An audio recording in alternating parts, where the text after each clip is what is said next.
نعوذ بالله من الشيطان الرجيم. بسم الله الرحمن الرحيم. والصلاة والسلام على أشرف المرسلين سيدنا محمد وآله وصحبه. Assalamu alaikum wa rahmatullah. Très chers amis téléspectateurs de Kalimatul Haq, après notre 42e séance sur la méditation de la sourate Al-Buruj, où Allah subhanahu wa ta'ala promet de pardonner aux mécréants qui brûlèrent pourtant les croyants, nous nous interrogeons à juste titre sur le sens de son attitude, mais surtout sur le sens de l'épreuve dans ce bas monde. Mbokk yi, ci mbaaxu yàlla subhanahu wa ta'ala ñu daje ci bis bu tedd bi gannaaw bi nu jeexalee suratul buruj sumb sunu ñeen fukkeel ak ñetteelu jataay gis ci suratul buruj nit ñi nga xam ni ñu ngi jàpp parandoo yàlla yi jaamukatu yàlla yi lakk leen, yàlla subhanahu wa taala dikk ni leen bu ngeen ma jéggaloo ma jéggal leen. loolu war a tax képp kenn mu laaj boppam, waaw lu tax yàlla taxaw boobu taxawaay ci digganteem ak ñi ko gëm ak bii ci digganteem ak ñi ko weddi, waaye lan mooy maanaa nattu yi ñuy jànkonteel ci àdduna. Sache que tout dans ce monde est épreuve. Comme dit le verset 7 sourate Al-Kahf, nous avons embelli la terre pour tester qui de vous agira le mieux. Mbokk yi ñu xam bon ni àdduna bi kërub nattukaay la, kërub seetlukaay la.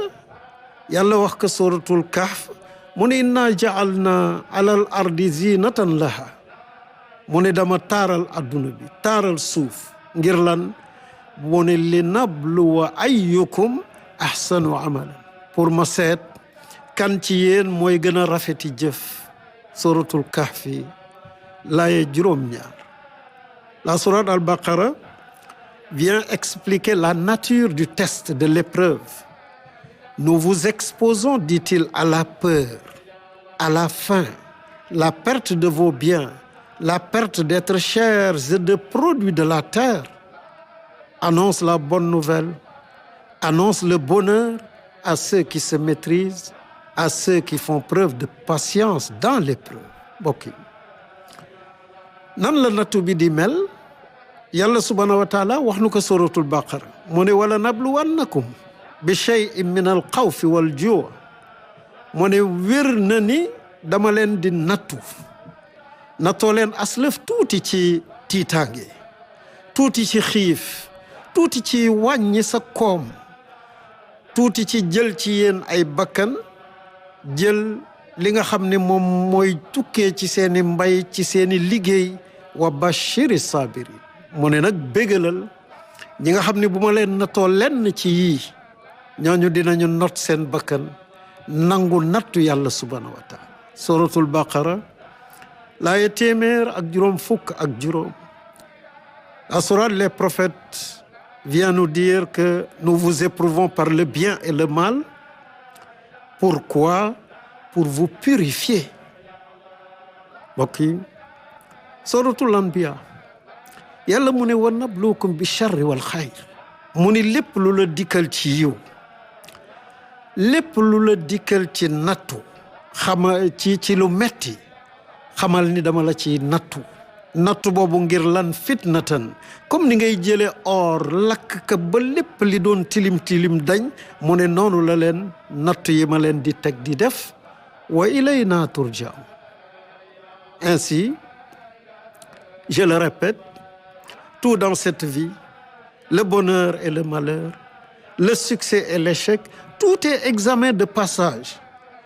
Examen de passage pour le paradis, pour les admis, et l'enfer pour les recalés.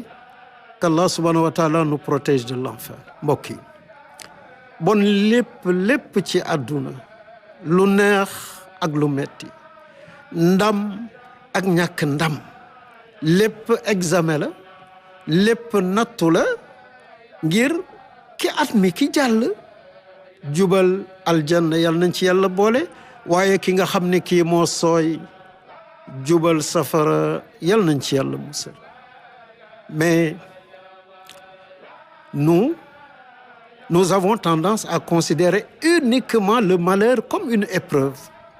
Et sourate Al-Fajr vient expliquer que certes, le malheur est une épreuve, mais le bonheur aussi l'est.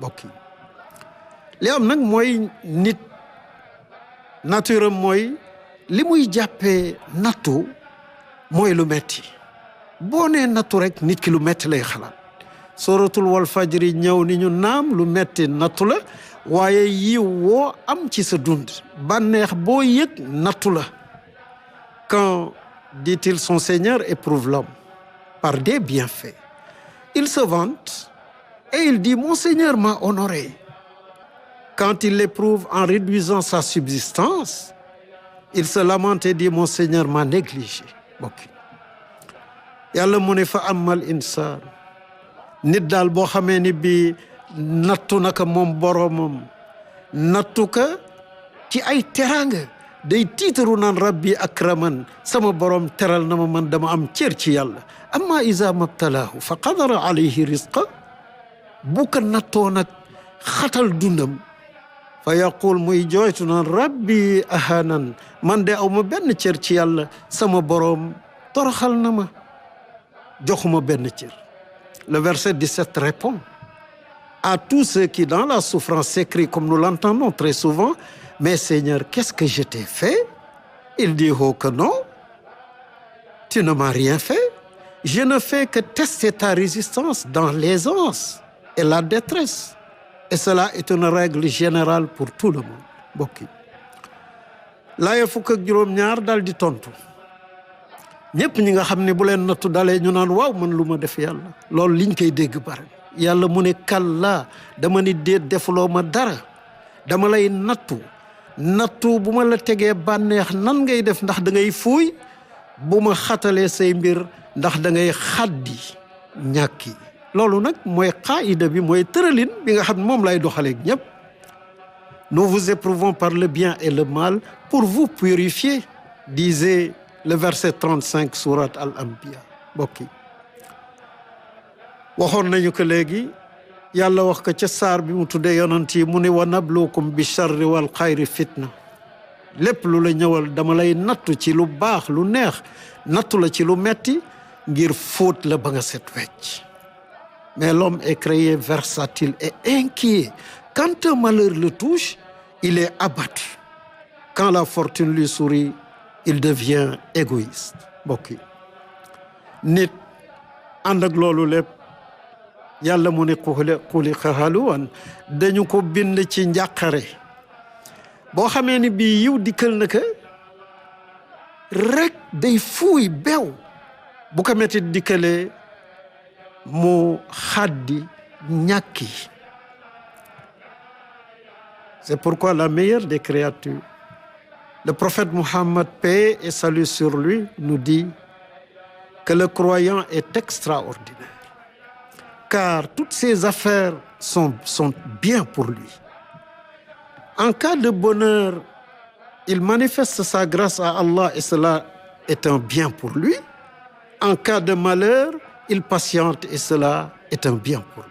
Mbokk yonent bi alayhi salaam wax ñu ni jullit bi mbiram daal dafa yéeme léppam yiw la lu tax mu ne in asaabahu sarra shakar fa kaana xayran la bu ko yàlla indilee xéewal mu sant yàlla xéewal googu nekk yiw ci moom boo xamee ni asaabathu darra yàlla teg na ka nattu lor wàcc ci moom sabar mu muñ mu nat ba kanam fa kaana xayran la loola walbatiku nekk yiw ci moom. Ainsi, l'épreuve révèle notre véritable valeur. L'homme croit-il que dire je crois simplement suffit à le préserver d'être éprouvé?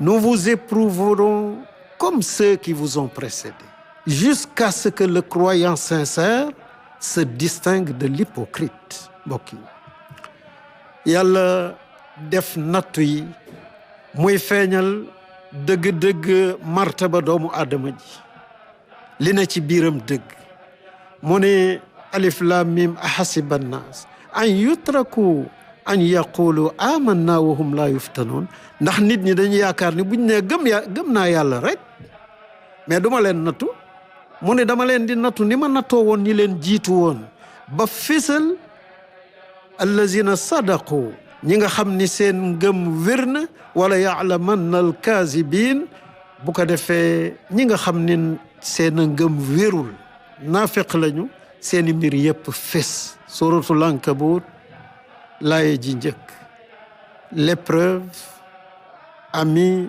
de kalimatul haq, qu'elle soit heureuse ou malheureuse, est une école pour le croyant.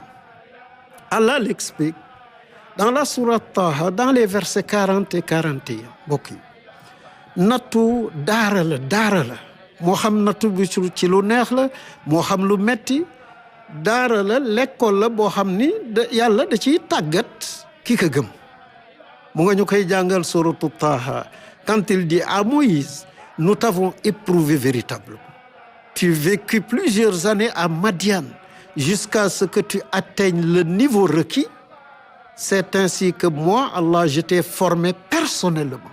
ok yàlla dinu ko wax ci yont yàlla Moussa mu ne que wa fatannaaka futuna nattu naa la dëgg-dëggi nattu lu ne teg naa la gàddaay nga pale bi dem dund ci baadiya ba ca kaw ga nga sax fa at yu bare thumma jita ala qadarin ya Moussa loola nag ci nga ñëwee ba mat toll fi ma la soxloo woon man yàlla wastanaatuka li nafsi noona laa la doon tàggate di la former di la waajal ngir jagleel la sama bopp dénk la mission suratu Taha laaye ñeen fukk ak benn.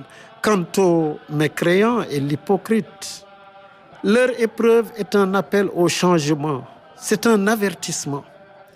Le verset 21 sourate Sajda dit que les infidèles ne croient pas que le sursis que nous leur accordons est un bien pour eux. Au lieu de profiter de ce répit, ils commettront plus de fautes et par conséquent subiront le châtiment le plus avilissant, le plus douloureux. mbokk yi bu dee yéeféer wala naafiq ñoom seen nattu artu la bu leen yàlla di artu wax na suratu Sajda mu ne bul yaakaar mukk ni yéeféer yi lii ma leen di néggandiku di leen defal ay xéewal ànd ak ñu weddi ma yiw la ci ñoom déedéet innama numli lahum li yazdaadu ithman wa lahum azabum muhin dama leen di muñal bu ko defee ñoom au lieu ñu jubbanti ku ñu profité ci di continuer defi bàkkaar ba bu ñu ñëwee fa gën a doyadal fa gën a torax tànge ci mbugal fa la ñuy yeyoo. Nous leur infligeons un petit châtiment pour qu'ils évitent le grand châtiment et corrigent leurs erreurs. mbokk yi yàlla mu ni wala nuziqannahum min al azabi al adna duna al azabi al akbar laallahum yarjiun dama leen di teg mbugal gu tuuti gi ci àdduna di leen nattu ngir ñu mën a dellu si mucc ci mbugal gu rëy ga. Le malheur, dit-il, s'est généralisé sur terre et sur mer, car nous leur faisons goûter un peu des conséquences de leurs méfaits pour qu'ils reviennent de leurs erreurs.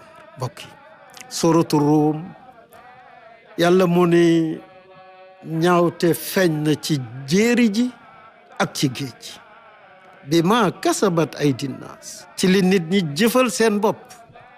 moo tax yàlla di leen teg nattu ci kaw suuf di leen teg nattu ci biir géej di leen teg nattu ci jaww ji ñu ne ko waaw yàlla lu tax mu ne li yuziqahum ba'da allazi amilu ngir ma mosal leen jeexitalu lenn ci seeni ñaawteef ngir ñu ne nun kat nañu dëpp delluwaat ci yàlla tuub dellu ci sunu borom laallahum yarjiun.